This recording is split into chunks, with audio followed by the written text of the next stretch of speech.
Arrest warrant আছে। কার? মন্ত্রীর ছেলে অসীমের নামে। মেয়েটি নিজেই তার বয়ানে এটা বলেছে। আমার ছেলে এরকম কাজ করতে পারে না।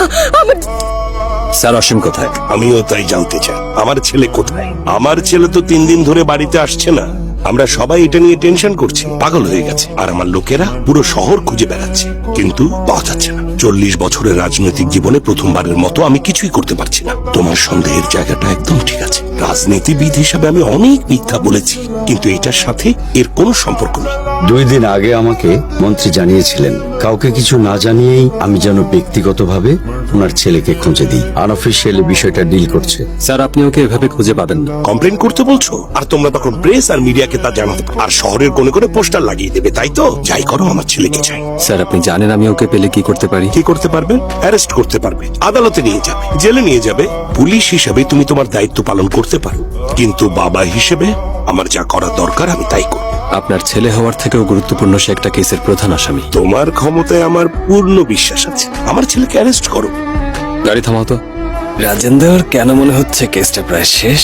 ওকে ধরতে সময় নষ্ট করবো কেন? আপনি পরিসংখ্যান জানেন না স্যার? এটা গত সপ্তাহের একটা রিপোর্ট। গত 1 বছরে দেশে প্রতিদিন গড়ে 93টা কেস স্যার।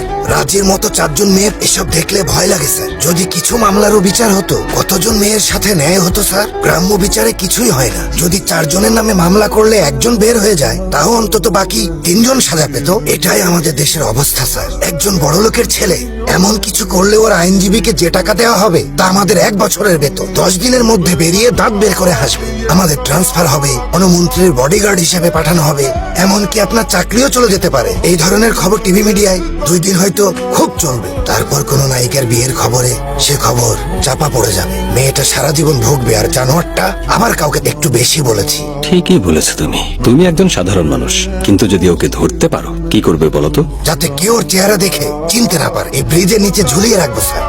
ব্রিজের নিচে দেখে আসো। যাও না, দেখো। আর ওর বাবাকেও ফোন করে এখানে আসতে বলো। Yes sir. আমার ছেলে কোথায়? ওর সাথে কথা বলতে চাই। তারপর ওকে জেলে বা রিমান্ডে নিতে পারো, যা খুশি করতে পারো। জানি না ওর সাথে কথা বলতে পারবেন কিনা। গফুর। জি স্যার। ওর চেহারাটা একটু দেখাও তো। এখানে সাইন করো বিজয়। ডক্টর, কিছু জানতে পারলেন? আর কিছু? আর সব তথ্য পোস্টমর্টমের পরেই দিতে পারবো। সরি স্যার, বুঝিনি আপনি আছেন। কি মনে হয় কে করেছে? জানি না স্যার। যে এটা করেছে আপনার ছেলে কি তুলসী পাতা ছিল? এই জন্যই।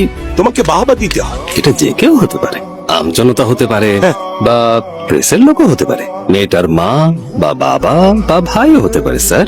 ওর ভাই পুলিশ অফিসারও হতে পারে। সেই পুলিশ অফিসার ভাইটি বিজয় কুমারও হতে পারে স্যার। আপনি কিচ্ছু করতে পারবেন না। আপনার আত্মীয় স্বজনকে খবর দিতে পারেন।